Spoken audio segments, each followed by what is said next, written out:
Здравствуйте, в эфире «Настоящее время» из студии в Вашингтоне. С вами Наташа Мозговая.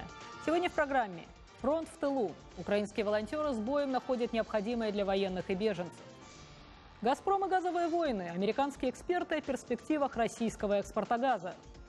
И «Не грузины в Грузии». Экспериментальный детский лагерь для этнических меньшинств. Начинаем с новостей из Праги. Катерина? Спасибо, Наташа. События дня в настоящем времени из Праги. Я Катерина Кочкина. Здравствуйте. В Баку завершились предварительные слушания по делу известной азербайджанской журналистки Хадиджи Исмайловой. Она много лет расследовала коррупционные схемы, в том числе связанные с бизнесом семьи президента Ильхама Алиева.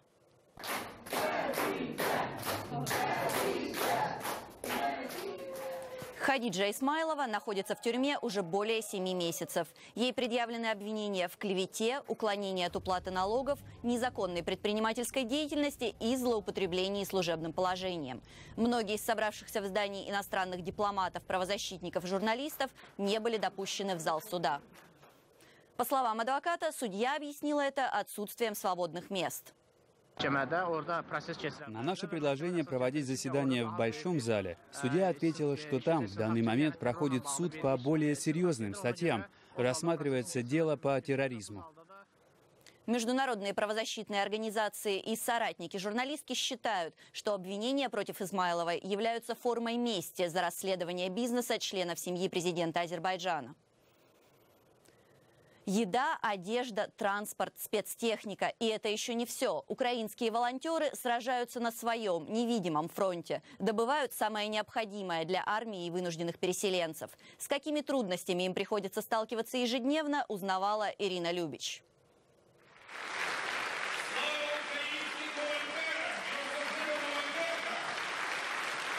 За преданную работу их благодарит в своих речах президент. И стоя аплодируют депутаты. Им шлют благодарные видеоприветы бойцы с передовой. Они – украинские волонтеры. Хочу поблагодарить всех волонтеров, которые нам помогают. Одна радость волонтера. Еда, одежда, транспорт и даже спецтехника. Кажется, для них нет ничего невозможного. Незаменимыми помощниками стали и для медиков. Очень тепло вспоминаю волонтеров, которые, находясь на передовой, обеспечивали и транспортом, обеспечивали своими бригадами и занимались именно транспортировкой этих раненых. Волонтеры сегодня взяли на себя роль и государства, и генерального штаба, говорят бойцы. А взвалили все на свои плечи, потому что кроме них поддерживать солдат просто некому. Чиновники, много из них действительно людей-патриотов, людей хороших, нормальных, профессиональных. Но просто сама система построена глупым образом, что эффективно в ней работать довольно сложно. Лариса рассказывает, как и многие другие, решила стать волонтером, чтобы хоть как-то помогать бойцам, которые защищают страну. Занимаюсь помощью, обыкновенной бытовой помощью раненым. Это от мелкой такой, что надо там или помочь умыться, там побриться, принести что-то или подогреть, покушать, подать. С каждым днем работать становится все сложнее, делится волонтер. Потребности растут, а финансовая помощь от населения упала в 8 раз. Но проблема не только в уменьшении доходов украинцев. Люди устали морально, говорит Лариса, и признается, устала и сама. Иногда и физически устаем, потому что иногда мы находимся тут очень долгое время, иногда приходят. Иногда эмоционально, потому что их эмоции тоже переходят на нас. Волонтеры нуждаются в помощи не меньше, чем бойцы, которые вернулись с передовой, говорят психологи, и предупреждают, посттравматическое стрессовое расстройство для них не менее опасно. Так же, как и воины, так и волонтеры, они не могут вернуться к мирной жизни. Тем временем президент все чаще назначает волонтеров на государственные должности. Самое свежее назначение – волонтер стал губернатором Луганской области на Донбассе. Ирина Любич, «Настоящее время», Киев. Губернатор Одесской области Михаил Саакашвили 17 июля назначил российского оппозиционного политика Марию Гайдар своим заместителем. Прокремлевские политики и журналисты немедленно обвинили Гайдар в предательстве и государственной измене и пожалели, что ее нельзя лишить гражданства России. О том, как она принимала решение, Мария Гайдар рассказала в эксклюзивном интервью «Настоящему времени». Мне очень, конечно же, очень тяжело, как я тоже тяжело переживаю вот этот вот отъезд и разрыв с Россией, хотя я понимаю, что то, что я много лет посвятила тому, чтобы работать там, чтобы менять там политическую ситуацию. Я могу сказать, что когда я уже сюда приехала, я почувствовала тоже, что я делаю какое-то правильное дело. То есть, может быть, у меня есть какие-то очень много сложных каких-то внутренних чувств, и переживаний, но я абсолютно четко понимаю, что то, что я делаю сейчас, и то, что я нахожусь здесь, именно в этот момент, именно тогда, когда идет вот эта страшная война, что это правильно. Десятки людей остались без крова в результате наводнения на севере России, в городе Нижневартовске. При этом власти не спешат помогать им с жильем. Люди уверены, местные чиновники умышленно преуменьшают масштабы бедствия из-за дефицита средств. Подробнее Екатерина Пономарева. Как жить? Я в данный момент по сих пор живу на крыше. Я ни в убежище не пришел, не просил ни пожрать, ни койки, ничего не просил. На эти вопросы местные, региональные и федеральные власти, пострадавшим от наводнения в Нижневартовске, до сих пор не ответили. Сотни людей уже второй месяц обивают пороги чиновников с просьбами о помощи и о финансовой компенсации ремонта затопленных домов. Чтобы докричаться до власти, они несколько раз выходили на митинги. От наводнения окрестности небольшого города Нижневартовск на крайнем севере России пострадали в начале июня. Тогда на реке Обь, выше по течению, в далеком Новосибирске, открыли дамбу, чтобы спустить излишки воды от паводка. И, видимо, не рассчитали объем. На этих кадрах видно весь масштаб бедствия. Под водой оказались десятки садовых товариществ и жилых домов. Пострадал от воды и сам город. Многие затопленные дачные дома были для хозяев единственным жильем. Лето в этом регионе России очень короткое. Просохнуть до зимы дома не успеют. Многие не подлежат ремонту. Фундамент надо все срывать и по новой отстраивать. Чтобы человек, если будет жить в таких условиях, он здесь долго не проживет. В качестве временного жилья людям предлагают школьные кабинеты в пункте размещения на раскладушках и спальных мешках. Некоторых переселяли в квартиры резервного фонда, но ненадолго. Среди них была Анна Овсянникова, мама мальчика с инвалидностью. Ради крыши над головой ей предложили разъехаться с мужем и сменить город. Тогда женщина в отчаянии написала письмо с просьбой о помощи президенту. Под открытым посланием тысячи подписей. Выложила в интернет открытое письмо президенту России. В надежде, что хотя бы он мне поможет. Вот. И сразу, значит, там, наверное, буквально час прошел, люди стали откликаться, обычные простые люди. Ответа нет только от президента. Люди, которые подписались под письмом, уверяют, масштабы нижневартовского наводнения местные чиновники утопили в бумагах и скрывают истинную правду. По неофициальным данным, затоплены свыше 9 тысяч домов, от наводнения пострадали 27 тысяч человек. В сводках местных чиновников пострадавшими от наводнения числятся всего 15 жилых домов и 47 дачных, и 596 человек. Но даже этим официально признанным пострадавшим помощь придет неизвестно когда. С деньгами в стране напряженка. Общая сумма средств, которые мы произвели расчет, по домам только составляет на 146 семей 407 миллионов рублей.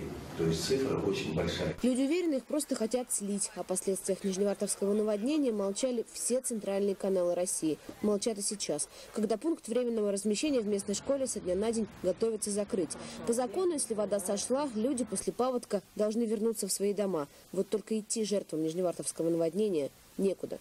Екатерина Пономарева, для настоящего времени. Время передавать эфир коллегам США. Вашингтонские аналитики озабочены перспективой новых газовых войн. Наташа? Спасибо, Катя. Премьер-министр России Дмитрий Медведев заявил, что РФ имеет право принимать ответные меры в случае ареста за рубежом ее активов по решению международных судов. Минюст уже подготовил соответствующий законопроект. Поводом стал арест российских активов во Франции и Бельгии по делу ЮКОСа.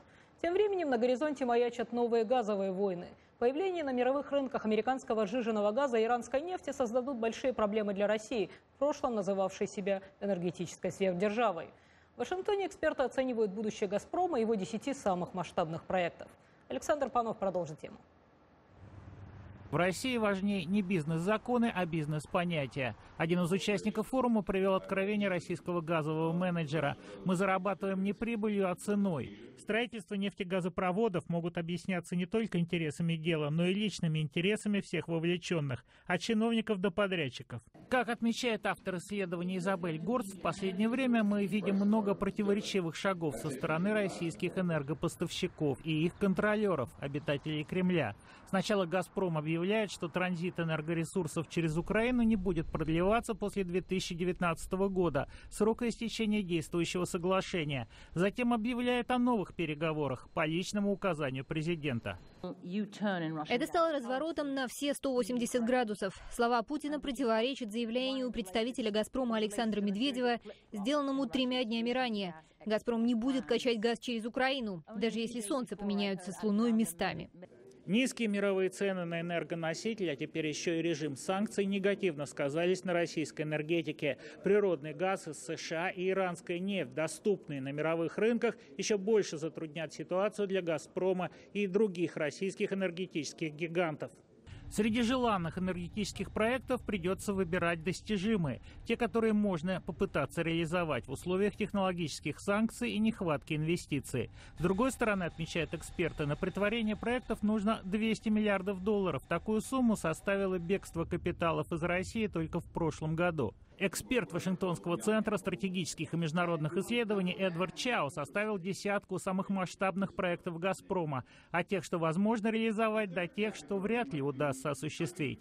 Первые 2 места занимают проект «Сахалин-2» в сотрудничестве с Shell и японцами, и «Сила Сибири» — проект с китайской стороной, о котором договаривались 10 лет. Среди самых проблематичных, по мнению американских экспертов, строительство 3-й и 4-й веток турецкого потока, южноевропейский газопровод, а также транскорейский проект и газопровод Владивосток-Сахалин-Хоккайдо. Американских законодателей заботит зависимость Европы от российских энергоресурсов. Они хотят в самое скорое время наводнить европейский рынок американским сжиженным газом. Но не все так просто, отмечают эксперты.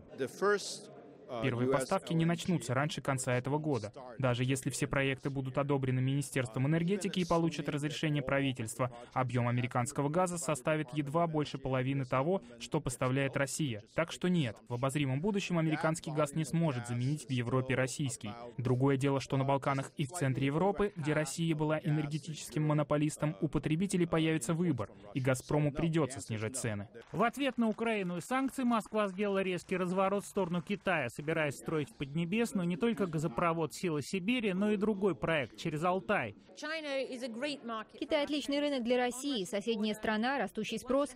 С одной стороны, это идеальный брак. С другой, Китаю некуда торопиться, подписывая соглашение. А России нужно спешить, чтобы найти альтернативный Европе рынок. У китайцев на этих переговорах очень сильные позиции, и в данный момент они максимально используют российские проблемы и слабости. «Газпром» — наше все, как говорят в России. Впереди у него напряженные годы газовых войн с конкурентами, но эксперты отмечают, что российские природные богатства позволят этой компании оставаться и далее одним из ведущих игроков на мировых рынках, несмотря на и вопреки всему. Александр Панов, Андрей Дегтярев. Настоящее время. Вашингтон. На Капитолийском холме в Вашингтоне продолжаются баталии между сторонниками и противниками ядерной сделки с Ираном. На заседании Сенатского комитета по международным отношениям сенатор-республиканец Марко Рубио заявил, что если санкции отменят, будет невозможно вернуть их назад. А председатель комитета Боб Коркер высказал свою критику, используя цветистые метафоры. С моей точки зрения, господин госсекретарь, вас ободрали как липку.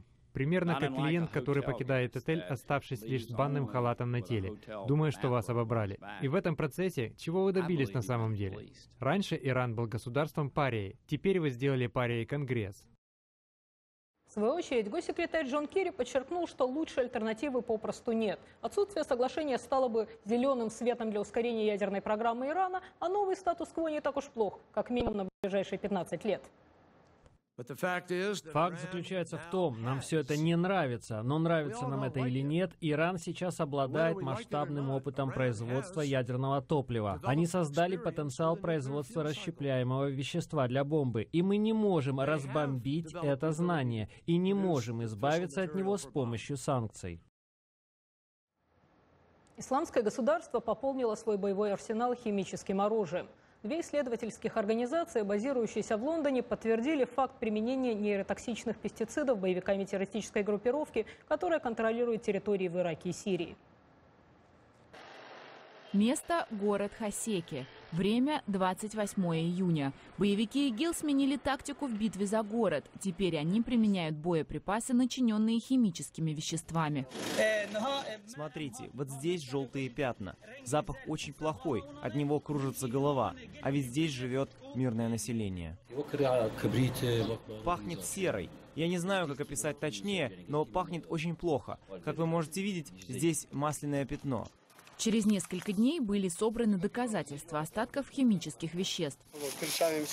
У меня пощипывает в глазах, а те, кто вдыхал этот воздух, потом чувствовали себя очень плохо. Две исследовательские организации, базирующиеся в Лондоне, подтвердили факт применения нейротоксичных пестицидов. Это самодельные снаряды. Источники в разведке США говорят, что до полноценного химического оружия еще далеко. Однако местных жителей беспокоят возможности ИГИЛ. На международное сообщество возложена большая ответственность, особенно если придется столкнуться с последствиями атаки такого рода. Новости президентской гонки в США. Хиллари Клинтон грозит федеральное расследование. Причина – будучи госсекретарем, она использовала свою личную электронную почту, в том числе для сообщений, которые могли содержать секретную информацию. Как сообщает газета «Нью-Йорк Таймс», два федеральных генеральных инспектора обратились в Министерство юстиции с просьбой начать уголовное расследование по этому вопросу. По словам самой Клинтон, в ее личном аккаунте не было секретной информации. Другие новости. 2 человека убиты, 9 ранены в городе Лафайетт, штат Луизиана, в результате стрельбы на вечернем сеансе в кинотеатре в четверг. Нападавший, 59-летний Джон Рассел Хаузер, также мертв. Как сообщил начальник городской полиции, Хаузер сделал 13 выстрелов, после чего попытался бежать, однако быстрые действия полицейских заставили его вернуться в кинотеатр, где он покончил жизнь самоубийством. Мотивы преступления выясняются. В Колорадо, между тем, продолжается процесс над Джеймсом Холмсом, который 20 июля 2012 года открыл стрельбу в кинотеатре в городе Аврора. В результате погибли 12 человек. Против него выдвинуто обвинение по 166 пунктам. Неделю назад суд признал его виновным. Ему грозит смертная казнь. Эфир продолжат коллеги в Праге о том, как проходит интеграция этнических меньшинств в Грузии. Катя, пожалуйста. Да, Наташа, около миллиона граждан Грузии не являются этническими грузинами. Это почти четверть населения страны. Во многих регионах остро стоит проблема интеграции этнических меньшинств и владения государственным языком. Министерство образования Грузии решило провести эксперимент и организовало летний лагерь для школьников из армянских и азербайджанских школ, чтобы они могли наконец почувствовать себя полноценными гражданами своей страны. Подробности в материале Зураба Дваля. Здесь, в живописном Боржомском ущелье, в курортном местечке Кечхоби, армянские и азербайджанские дети не только прекрасно развлекаются, но и, в отличие от старшего поколения, впервые общаются на грузинском языке. Смешанные команды участников веселых стартов – прекрасная возможность познакомить школьников из регионов, где чужая речь слышна очень редко. А тут никаких ограничений. Все вместе, все сообща. Да и возраст стирает все границы. Симпатии не знают национальности. На уроке грузинского языка преподавание носит форму игры. Задание детям – рассказать, где и чем они будут заниматься через 20 лет. Вот они, будущие министры, дипломаты и даже один президент. В совместных играх и интересном отдыхе завязалась и крепкая дружба между школьниками из разных регионов. Лейла очень добрая, умная, внимательная. Моя настоящая подруга. Я ее очень люблю. В актовом зале сегодня концерт. Под государственный гимн Грузии все разом встают, приложа руку к сердцу. Грузия – их родина, их страна. Каждый отряд демонстрирует свои таланты. И если сегодня они заговорили на грузинском, заслуга тех педагогов, которые, покинув Тбилиси, уехали в отдаленные села учить детей языку. Взрослым тяжело учить язык, трудно им дается, но в отличие от прежних лет есть понимание того, что это очень нужно молодым. И действительно, в советский период никто никогда не уделял проблеме изучения грузинского языка особого внимания. Поэтому в Джавахете и Куэмо-Картли в селах слабо владеют государственным языком. Плохой грузинский мешает и полноценной интеграции. Но с появлением заинтересованности у молодежи появился и шанс наконец-то решить эту проблему. Зураб Двали, Гога Чкони и Давид Симонишвили специально для программы «Настоящее время». История из России. Житель Красноярска за свой счет восстановил в центре города дом, который входит в исторический квартал и является объектом культурного наследия. Но власти на небезразличного горожанина подали в суд и пригрозили штрафом до 100 тысяч рублей. Материал моей коллеги Юлии Лебедевой.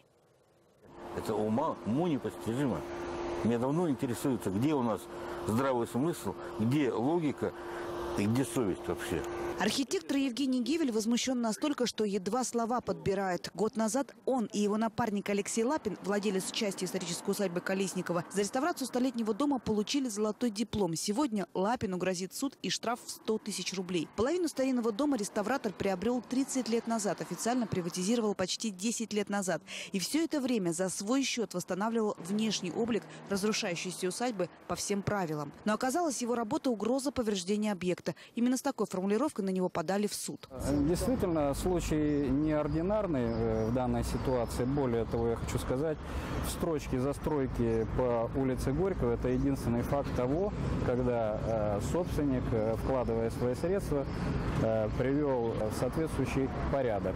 Но при этом надо понимать, что любые работы на объекте культурного наследия предполагают исполнение определенного алгоритма. Это получение задания на работы по сохранению, разработка проектной документации, ее согласование и выполнение непосредственно ремонтно-реставрационных работ силами лицензированной организации. С человеческой точки зрения мы все понимаем, уверяют чиновники. С точки зрения закона нет. Да, собственник восстанавливает дом по проекту, но не имеет права делать это собственными силами. Но нанимать бригаду денег у Алексея Лапина просто нет. Тем более он сам лицензированный плотник и реставратор. Сейчас он находится на очередной вахте, зарабатывает на дальнейшую реставрацию дома и двора. И сдаваться не собирается. Тут вы вообще важную тему затронули, потому что всегда в конкурсе, в тендере сидит стоимость там Мерседеса либо Линкольна, нулевой цикл коттеджа, понимаете? А когда человек за свои рублики, там ничего лишнего нет. По закону усадьба Колесникова находится под защитой государства, как и еще 5 домов на этой улице. Он один остался в частной собственности в начале прошлого века, потому и цел до сих пор. Остальные уникальные памятники сибирского зодчества медленно разрушаются. И это уже не угроза повреждения, а сами повреждения. Но тут чиновники молчат. Подавать в суд на самих себя никто не собирается. Юлия Лебедева, «Настоящее время», Красноярск. У коллег в Вашингтоне другие темы. Наташа, эфир ваш. Треть всех продуктов питания в мире оказывается в мусорных баках, так и не дойдя до потребителя. В США многие фрукты и овощи выбрасываются из-за их неидеального вида. Что делать с подпорченным продовольствием? Ответ в репортаже о вашингтонцах с коммерческой жилкой. Элизабет Беннет вырезает небольшие изъяны в яблоках, примерно 230 килограмм в неделю. В этой работе ей помогают сотрудники ее компании Fruit Cycle, бездомные и женщины, отбывшие тюремный срок. По образованию Беннет – антрополог. В ноябре прошлого года в Вашингтоне она открыла компанию, производящую яблочные чипсы. На сегодняшний день мы переработали более 4,5 тонн яблок, которые были предназначены на выброс поставщиками фруктов. Фермер Мэтт Харш привозит вот эти неидеальные яблоки специально для Беннет. На своих 32 гектарах я выращиваю овощи и фрукты. Надо отметить, что порядка 10% моей продукции с незначительными изъянами внешнего вида, из-за которых ее не примут на обычном рынке, приходится выбрасывать. Элизабет Беннет продает свои яблочные чипсы небольшим магазинам Вашингтона. В настоящее время ее компания Fruit Cycle ведет переговоры с национальными сетями супермаркетов.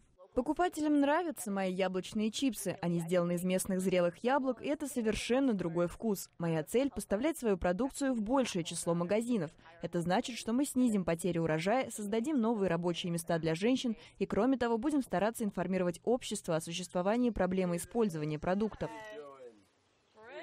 Британи Мейнингер привозит продукты каждое воскресенье. Эту услугу оказывает компания Hungry Harvest, основанная в прошлом году молодым предпринимателем Эваном Лутцем. Вот этот слишком большой, а здесь небольшой шрам. Эти внешние изъяны не влияют на общее качество продуктов. Тем не менее, вы не увидите эти овощи в магазине. Если поставщик привезет их, магазин откажется платить. Мы спасаем эти продукты, покупаем их, упаковываем в разные симпатичные корзинки и отвозим нашим покупателям домой. Лутц покупает эти овощи и фрукты по сниженным ценам на местных фермах. По словам предпринимателя, его компанию интересует не только прибыль. С каждой доставки нашим покупателям мы жертвуем деньги на обед нуждающемуся человеку. Я рада возможности принять участие в этой миссии. Эти овощи прекрасно подойдут для пюре и других блюд, и мне не важно, как они выглядят. Пока у компании Hungry Harvest 500 подписчиков, и ее основатели надеются, что число клиентов будет расти. А вот под Ригой выращивают аппетитные помидоры, используя метан, выделяющийся в процессе гниения, который обогревает теплицы. Бытовые отходы сваливают в особые герметичные ячейки с трубами, по которым мусорное испарение отводится в энергоблок с печами. Собранный газ сжигается, превращаясь в электрическую и тепловую энергию. По сути, речь идет о помидорах со свалки, а по вкусу, говорят те, кто их пробовал, не скажешь. Если вас утомили плохие новости этой планеты, пожалуй, пришло время задуматься об альтернативах. Американские ученые обнаружили планету, похожую на Землю, которая вращается вокруг звезды, похожей на Солнце. Открытие было сделано при расшифровке данных американского орбитального телескопа Кеплер, созданного специально для поиска экзопланет.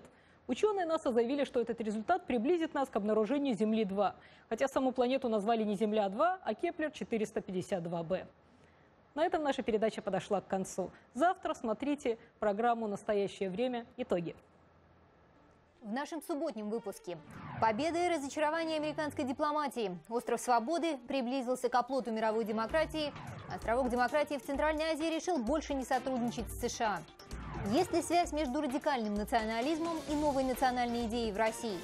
И сколько стоит ответить на вопрос, есть ли жизнь на Марсе? Об этом говорим с очевидцами событий, журналистами и аналитиками. В настоящее время итоги в субботу.